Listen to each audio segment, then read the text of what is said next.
Good evening, everybody. My name is Lau Durkin and I am from the Faculty of Arts. Thanks for coming along tonight for our webinar looking at graduate study in Arts, Humanities and Social Sciences at the University of Melbourne. I wanted to start off our session this evening acknowledging the traditional owners of the land that I am coming to you from today, the land of the Wurundjeri people of the Kulin Nation, and want to pay my respects to elders past and present. All right, okay, so thanks for coming along today.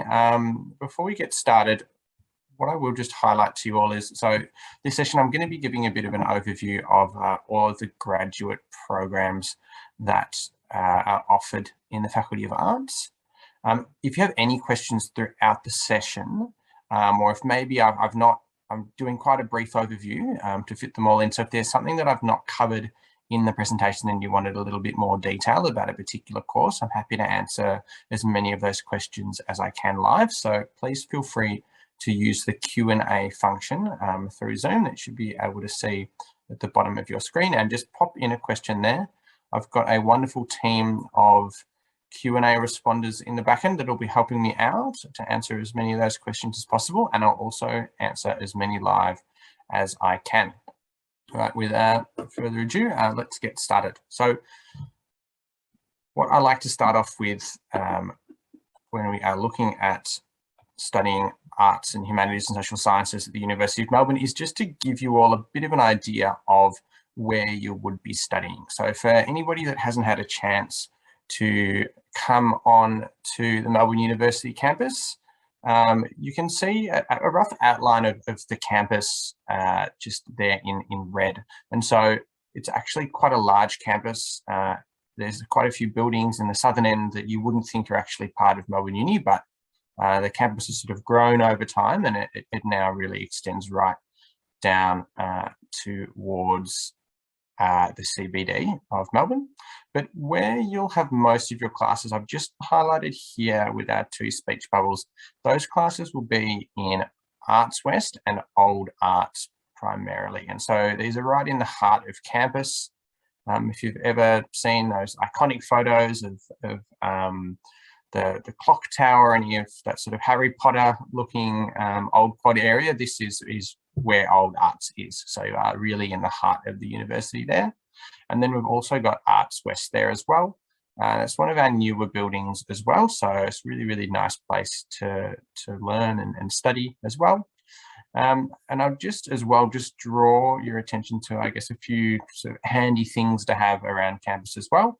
So along here, we've got Swanson Street. So it's a really great tram hub to connect through to all parts of Melbourne. So wherever you're coming in from, it's quite quick to get into the campus, whether that's after work or maybe just from home. And then One Street over here as well, we've got Lygon Street as well. So lots of great places to go and get a coffee in between class, to get some lunch, and even hang out after class as well, and maybe go to a bar and get a drink. Cool. So that's where the campus is. And now I'm just going to start off by just quickly going through all of the graduate programs that we have, and they're sort of split up into a few areas, three main discipline areas. So first off, we've got social sciences, and we offer master's programs in applied linguistics, in criminology, development studies, international relations, public policy and management, social policy, and translation and interpreting. And then our next suite is the media, communication and publishing suite. So this is a whole set of programs really focused on writing and various forms of media and communication in a few different ways. So we've got our creative writing, publishing and editing course. We've got our global media communication course. We've got journalism and international journalism, marketing communications and publishing communications. And our final main area is what we broadly call cultural management. So we've got art curatorship for students looking to get into a career as an art curator. We've got arts and cultural management for students wanting a broad skill set in that sector. And then we've got cultural materials conservation, which is a really cool and specialized skill set in looking after rare cultural objects. And then finally, we've actually got a flagship program called the Executive Master of Arts. And I'll go into this in a little bit more detail later, but this is essentially a MBA, but for students that have an interest in working in the arts and cultural sector. So you'll build a lot of project management skills and leadership skills, but they're really embedded in the arts and cultural sector. So thinking about not just questions around, business efficiency and profit, but thinking about the cultural value and the societal value of the work you're doing as well. So it's a really interesting course as well. And for all these courses, we offer a couple of different lengths of program depending on the background that you have. So first off is our full program, and we call this a 200-point program. And now the points refers to, it's a point system attached to the subjects that you will take. And as we'll jump into a little bit later, each subject has a different number of points assigned to it, depending on what sort of subject it is. Now, this is typically for a full-time student, it's a 2-year program. If you were to come and study part-time, it would be a bit longer, typically 4 years if you're taking 2 subjects a semester. And now for all of our degrees, it's quite a broad entry point for our 200-point program. So what we're really looking for is just a student that's done some undergraduate studies. So they've just done a bachelor degree. Now this could be in anything from engineering to arts to science to commerce, basically any bachelor degree that you've had, that is what we're looking for to go into the longest version of this course. And we're just looking for students to have a weighted average mark of 70%. And so that's a University of Melbourne equivalent. So just wanted to flag this just because I know we do have some international students on the webinar today. And so just keep in mind that there might be some scaling that happens just to compare your institution's grades to the University of Melbourne grades as well. And so that will just be taking into account things like different grading systems. So you might use a GPA, and then it's also looking at just the ranking of the university as well. So a great little cheat sheet for you if you're a bit unsure is just to get a really broad idea, is to jump onto one of the university ranking web pages and just look at the rankings at the University of Melbourne and then look at your institution and just look at, where do they sort of sit relative to each other in those rankings, and that will give you a little bit of an idea about whether we might adjust that score slightly. For that 2-year version of the course, we don't look for any work experience either. So it's really, really nice open course. And so if you've come to this webinar today and you're thinking about a career change or maybe shaking it up a little bit after your bachelor degree, the 200-point program is a really great way to go. Our next length of program is the 150-point program. Now, this is a 1.5 years full-time. And for this shorter program, it's shorter because we acknowledge students that might have some related backgrounds. So we are looking for somebody with what we call a cognate or related discipline. So to give an example, a student looking at global media communications might have done an arts degree. They might have done a major in media, for example, or perhaps creative writing. Again, we're looking for a weighted average mark of 70%. And we don't require any work experience for this length program. The final length of program that we offer is the 100-point program. This is 1 year full-time. And this is for students that have a really, really strong background in that area. So it can be students that have done an honours or even a previous master's degree in that related field. So once again, maybe they've done an honours degree in media and communications or a master's elsewhere in media and communications. We would look at that for a 100-point program. And again, a weighted average mark of 70%. Or for students that might have been off in the workplace for a little while, you can get access to the 100-point program if you have a related degree. the weighted average mark of 70% or higher, and then at least 2 years of work experience in a related field. So this is a really popular pathway for students that might have been in the workforce for a little while and are looking to pivot across to a sort of related but new area, or perhaps formalize some of the on-the-job training that you've had and elevate your education to sort of unlock some higher level positions as well. So they're the sort of 3 basic lengths of program that we offer, and in your own time, if you can either use that QR code to scan to find out more, or you can even just jump straight on the website and you can find out a little bit more about how these lengths of program sort of correspond to the specific program that you're looking at. There are a few little quirks there for some of our programs, but I just wanted to give a pretty broad overview there for everybody. The next thing I wanted to touch on is just a little bit on the general course structure for our courses, and sort of the way that they're generally split up. So the first sort of box or pile of subjects that you can do is what we call coursework subjects. And so these subjects are quite similar to something you might have done in undergraduate study. So it's typically a lecture or a seminar.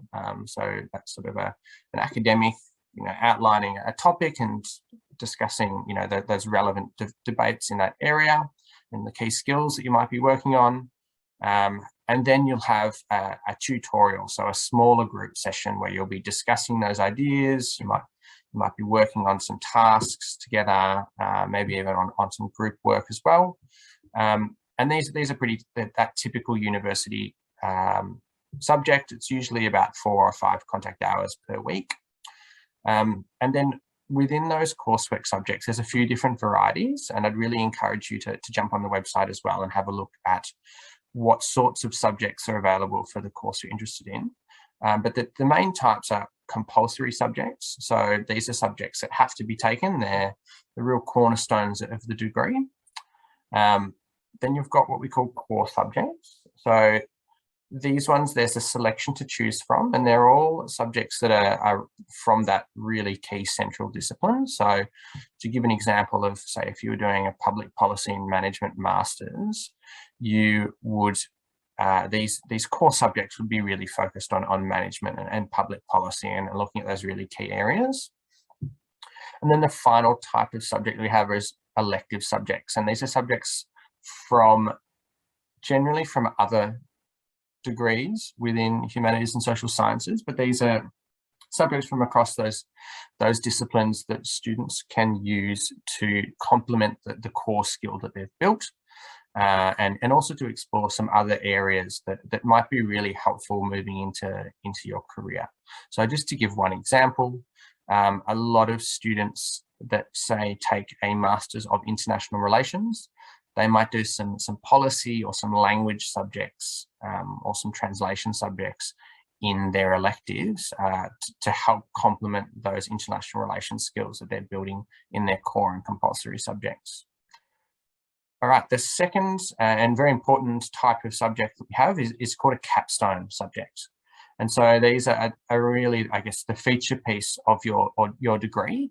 And there's 3 main options that you can choose from. So number 1 is an internship. So this is a really great chance to get some 4-credit industry experience working on a project that's related to your topic of study, and also helps build those industry connections and networks while you're studying, and helps set you up to jump straight into industry afterwards.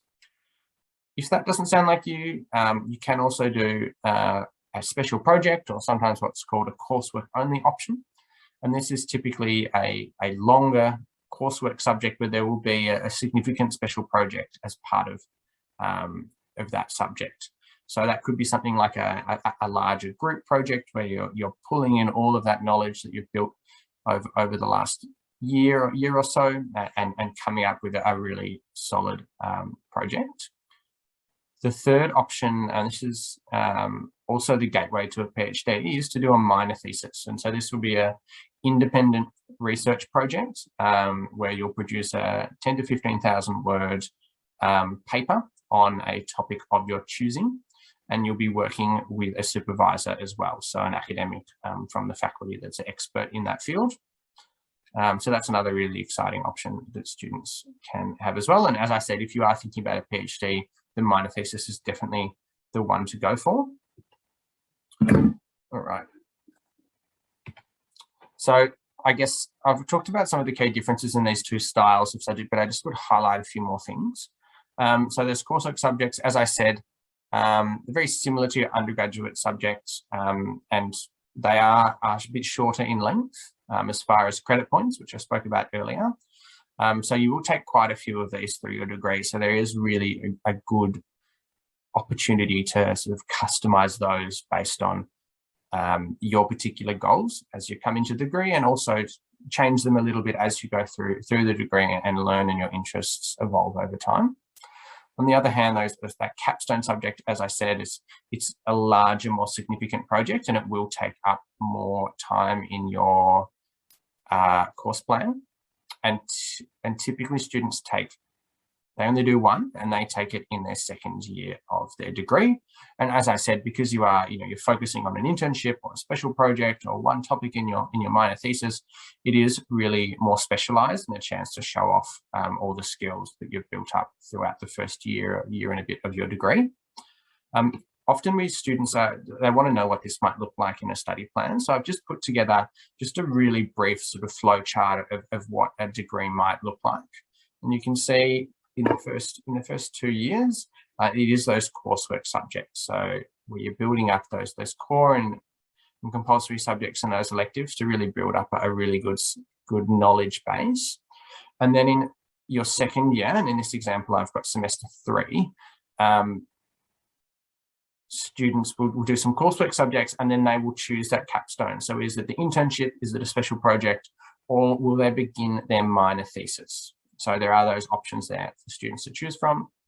And then moving into your last semester, if you've decided to go for the internship or special project, that's likely to be finished up, and then you'll just be finishing off those coursework subjects. Or if you've decided to go for the minor thesis, that'll actually continue through. And so it's broken up into 2 parts, but as a student, that will just continue through the whole time. Of course, this can be flipped the other way.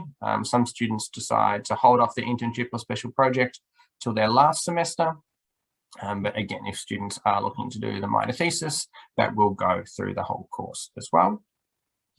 So I've given a little bit of an overview of, I guess, what you need to get into our programs, and then also the way that they're structured.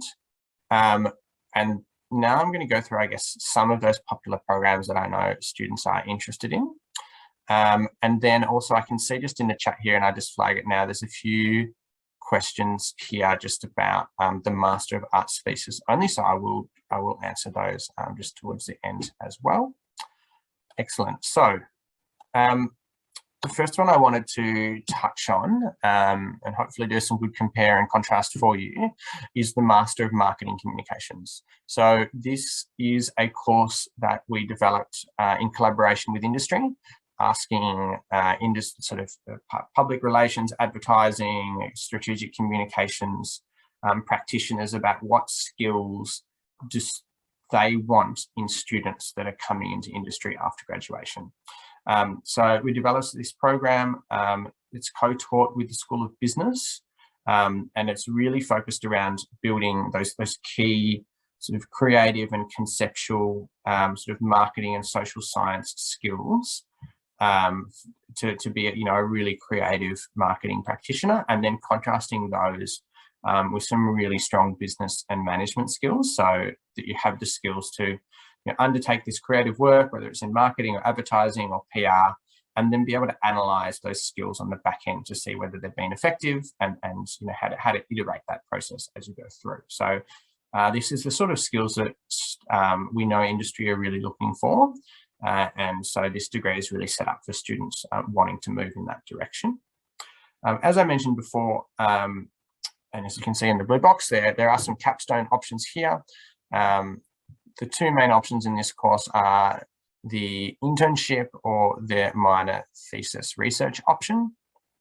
And you can see a few areas that graduates move into there, but I'd really encourage you to go on any job site and search something like marketing or digital communication, and you'll get a really, really good picture of all of the sorts of areas that people move into having done this degree.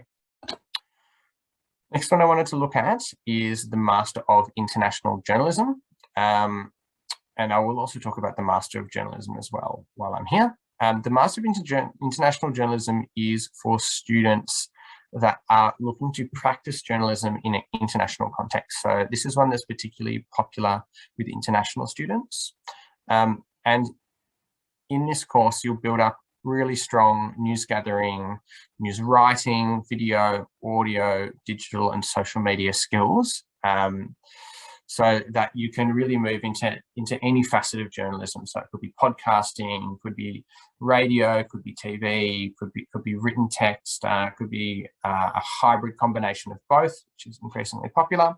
But really key to this is that you will also be doing subjects that place those skills in an international context. So there are a few special subjects that students will do around international business, but a really key thing to note with this is it's building the skills to not necessarily follow an Australian journalistic tradition. It is looking at the different ways that journalism fits into a variety of international contexts and societies as well. So a really handy degree for people looking to practice in international contexts. Again, you can choose between an internship or a minor thesis in this degree, and as well, you have lots of options to produce your own journalism throughout this degree. And then as far as where people go, obviously journalism is a massive career for people in this area, but these skills are also really valuable for lots of other industries within the sort of broad umbrella of media and communications. So lots of PR agencies, strategic communication consultancies, lots of companies, they're looking for really good storytellers, and they're looking for people that understand how media works and how journalism works. While we're here, I'll just contrast this with the Master of Journalism, and that's quite similar, except there is more that focus on the Australian and Western journalistic practice as well. So there'll be a few more subjects on Australian media law and things like that, and particular traditions around objectivity and a few things like that are more specific to the Australian context. Excellent. The next one I want to talk about is the Master of Art Curatorship. And so this, as I mentioned before, is particularly for people wanting to work as curators or sort of adjacent to art curators. And so for people that might not have come across art curatorship but might be interested in it, it is a really good skill set that is really essential to I guess constructing exhibitions. And so it's building that historical and practical and the theoretical skills around curatorship and design that help people put together whether it's art exhibitions or museum exhibitions, and so thinking about the way that art is presented. This degree is really exciting for lots of reasons, but one of the main reasons is we have really, really strong connections with a lot of the cultural institutions that we're lucky enough to have in and around Melbourne. So a really strong partnership with the NGV and Heide Museum of Modern Art. So what this means for students is we have really good access to internships for those students that are coming through. But there's also lots of guest lectures and really great opportunities to go and see a lot of those exhibitions before they open or while they're open, and often we'll have tours with those head curators or conservators and people involved in the production of those exhibitions. So you also get that behind the scenes look as well, which can be really helpful in developing your own practice. And as mentioned there is also, once we are able to travel again, which seems to be happening, thankfully, there are opportunities for international internships as well. As far as where this can take you, obviously working as a curator is a really strong pathway, but there's also many other opportunities within the arts and cultural management sector. Anything where they're really looking for people that have that ability to build a story with a collection. So it's collection management, programming, arts education, lots of areas that people can move into there. Another popular degree that is in some ways quite similar, but in some ways quite different to art curatorship is the Master of Arts and Cultural Management. And so this is for students that want to build up a broader skill set in the arts and cultural sector. So yes, you will have the opportunity to look at, I guess, the historical and theoretical concepts that underpin, curation and art itself. But there's also a focus on looking at all those other areas that are really important in making art and culture happen. So you're looking at things, as you can see, things like law, policy, and also the cultural and creative industries themselves. So that the marketing of performances and exhibitions, you'll be looking at the business and management that underpins, making those things happen. And you'll also look at some theories and some ideas around creativity and how to foster that in the best way possible. So, for example, quite a few graduates of this course have gone on to be artist managers. Guy Morrow, one of the lecturers in this area, actually manages quite a few bands and really brings that into his teaching. And you'll look at things about, if you're managing an artist, whatever discipline they do, how do you create the environment and the conditions for them to be really creative and get the best out of their career.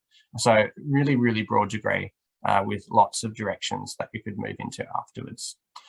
There are really, really strong industry connections to some of those areas that I've mentioned before, so NGV, National Theatre Company, but also with places like the Melbourne International Jazz Festival, Melbourne Writers Festival, and Melbourne International Film Festival. So all of those I guess, cornerstones of Australian art and culture, we've got really strong links into there.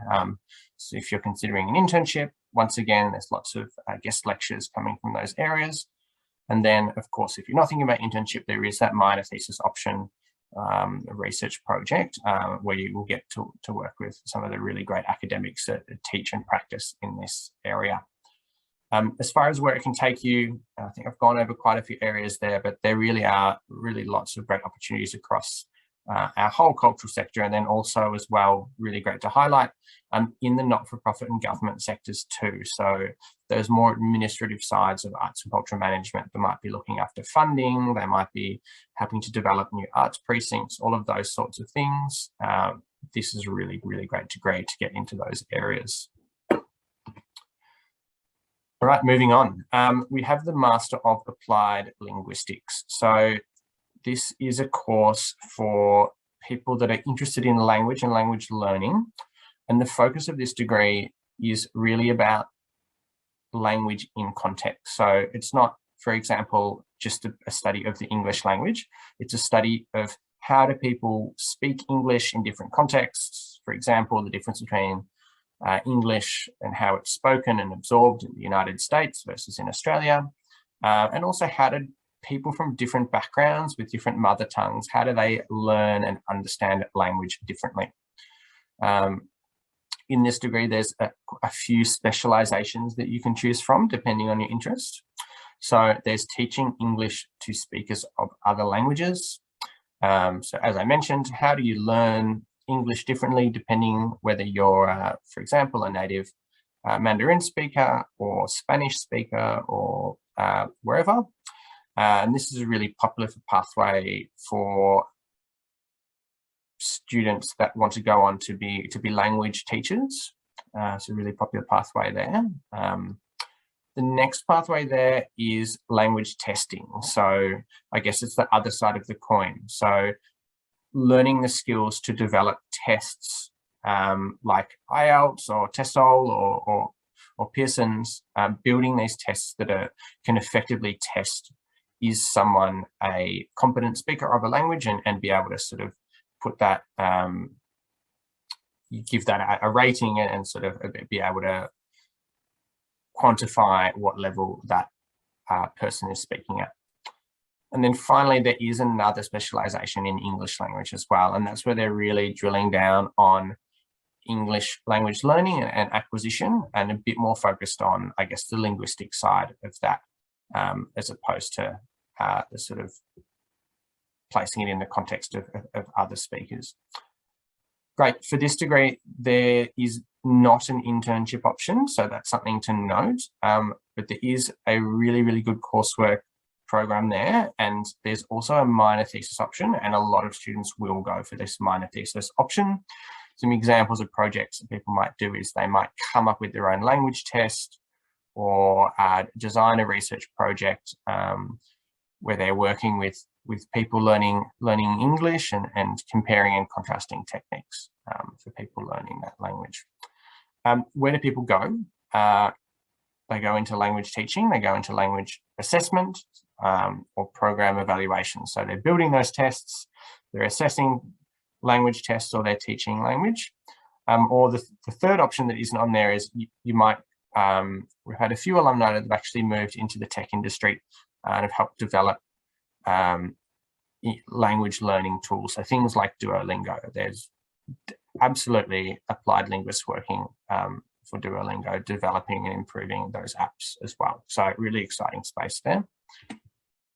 Moving on, so we've got the Master of Public Policy and Management.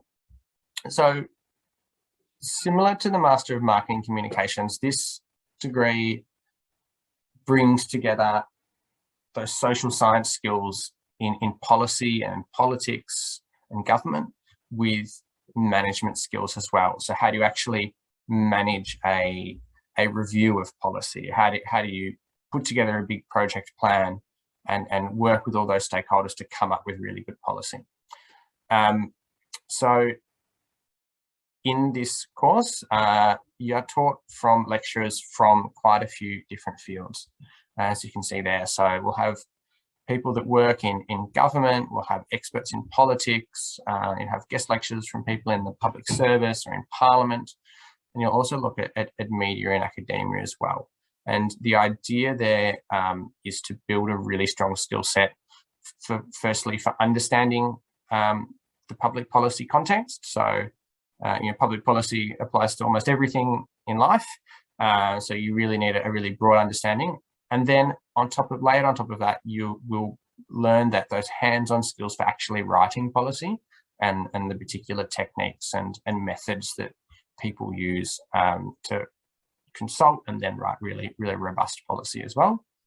And then, as mentioned, you do some management subjects that are really helpful in managing these really vast projects that can go for 6 months, 1 year, multiple years.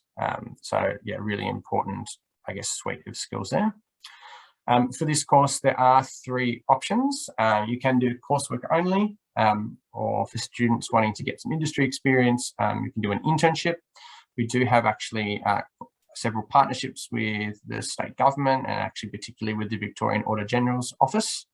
So they're really good connections there for you to leverage. Or, of course, you could do a minor thesis, maybe dissecting a piece of policy and offering some suggestions for improvement.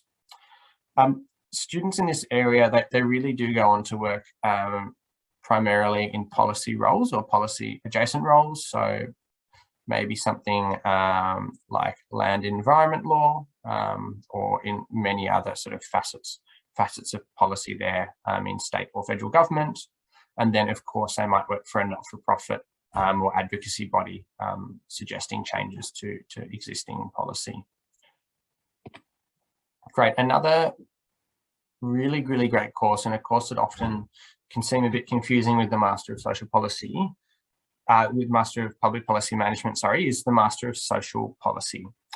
And so the focus of the Master of Social Policy is not so much of a broad understanding of every area that public policy touches.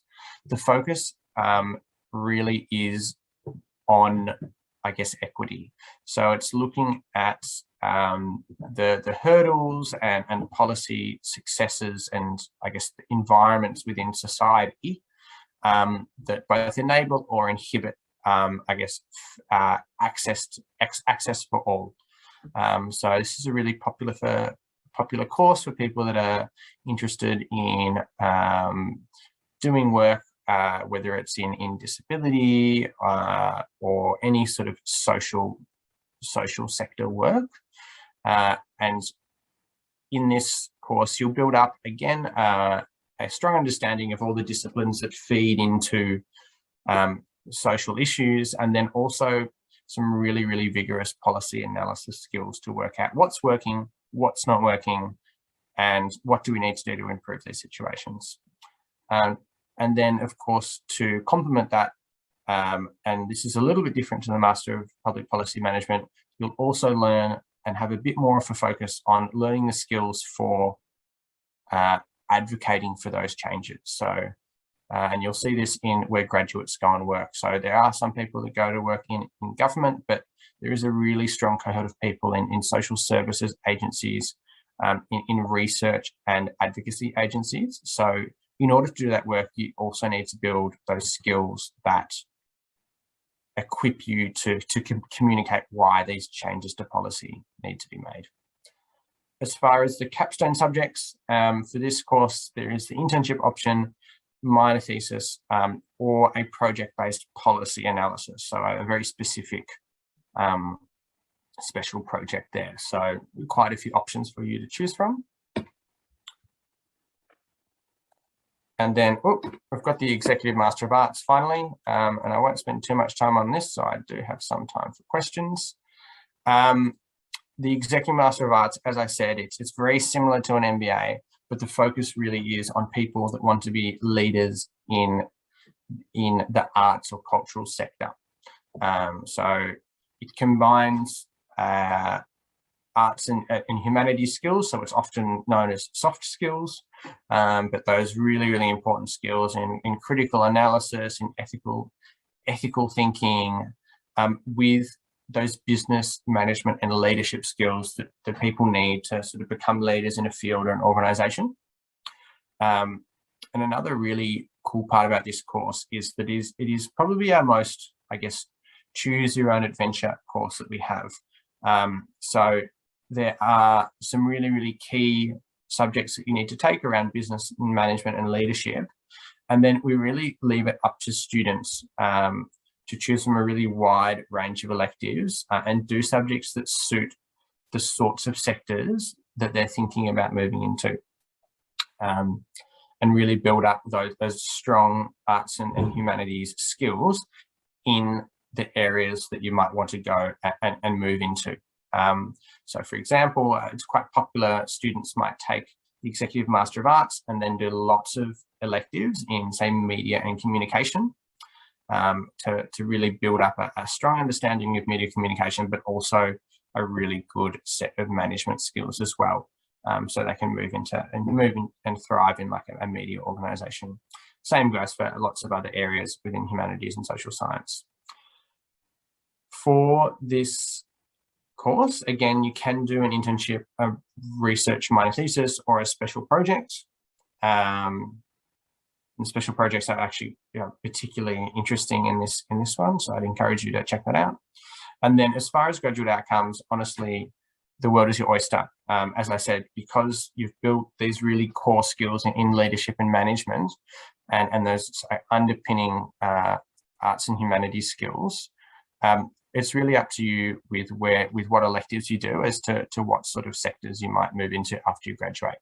And so as you can see there, it can be anywhere in the arts, government, lots of consultancy work, or in the community sector as well. So look, that's my overview of some of our really popular programs. I haven't covered them all today because there are quite a lot. There's 18.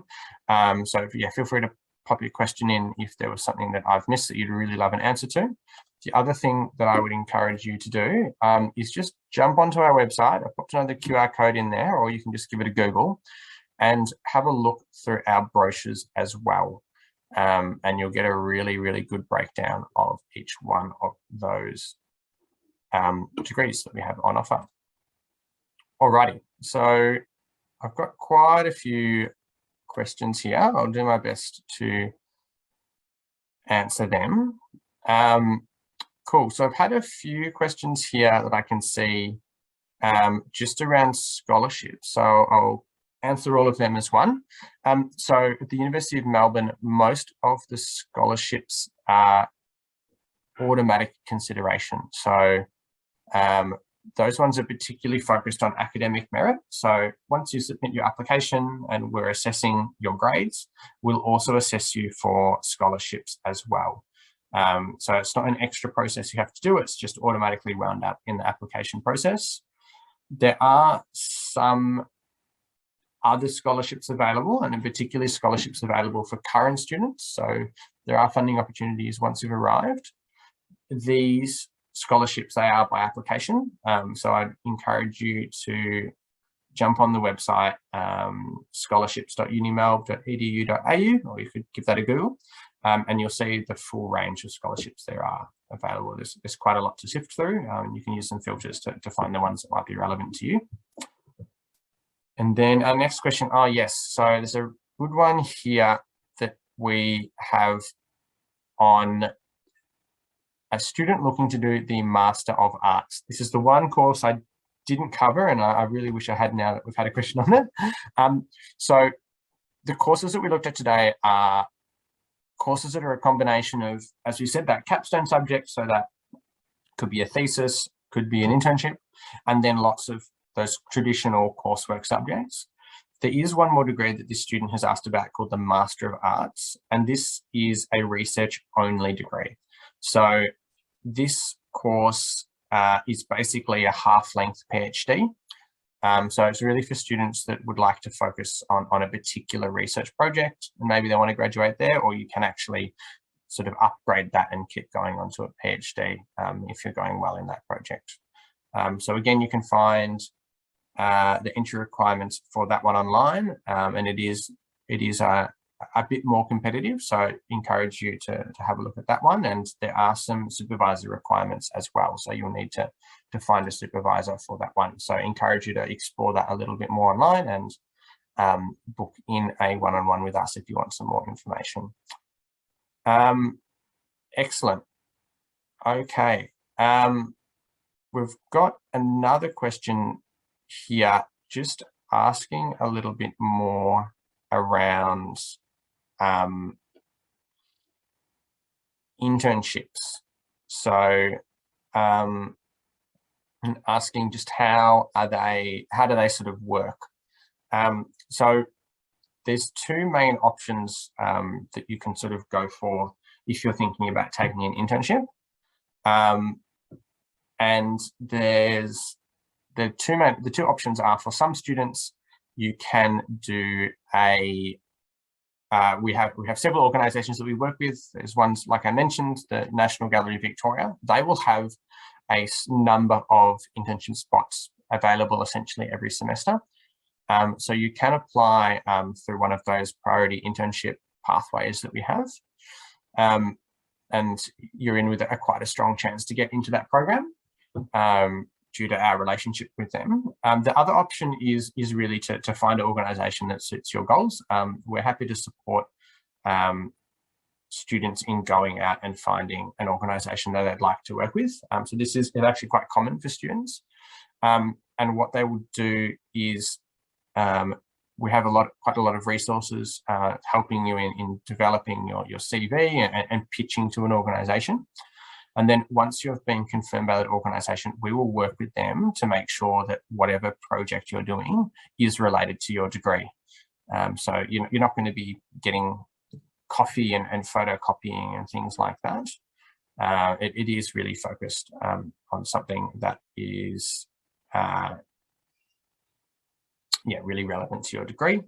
I've got a few questions here just around, I guess, credit or coming from a related background.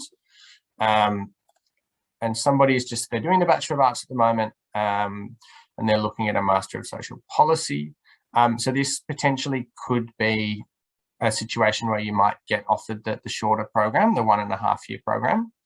What we'll be looking at is that the major that you've chosen in your Bachelor of Arts is related to social policy. So I'd really encourage you after this session to submit an inquiry, and we'll be able to give you a bit more clarity on that one for any of those students. And then I've just had a follow-up question, a really great one, just about the difference between the 200-point program, the 150-point program, and the 100-point program. The difference is really in what your background knowledge is coming in. So in the 200-point program, that's for students that don't have a related background. So the first 6 months of that course is focused more on, I guess, building those key concepts and ideas in let's say, media and communication. The 150-point program, somebody coming in with a related background, they'll already know those key concepts from their undergraduate degree. So we sort of say, you can just jump in a bit further down the track, and because you already have that background. And then similarly, in the 100-point program, it's for people with that really strong background, and they can really just focus on those higher level capstone projects and second year electives. So I hope that helps out. I've probably got time just for one more question. I think we're pretty much out of time. If we haven't had a chance to get to your questions, I will be downloading these questions and trying to get back to as many students as we can, if possible. I would also really encourage you to submit an inquiry. We'll have an email going out after this session, just offering one-on-one Zoom appointments, or it can be chat or phone if you like. And we'll also, there'll be a link for just a written inquiry as well. So if you haven't had a chance to get your question, I really encourage you to submit one there. And I'll just do one last question as well. Great question here about internships. Can you do them in the first year? Typically, no. We like students in their first year to focus on building up the knowledge base that will help, that they can implement in their second year of study and in that internship. So we typically ask students to do it in their second year. All right, I'm so sorry. There's so many questions here. I haven't had a chance to get to all of them, but we really appreciate you submitting them all. And as I said, please submit an inquiry and we'll get back to you as soon as possible with a really nice, rich answer to those. And with that, I'm going to sign off for the night. Thanks, everybody. We will see you all hopefully on campus sometime soon.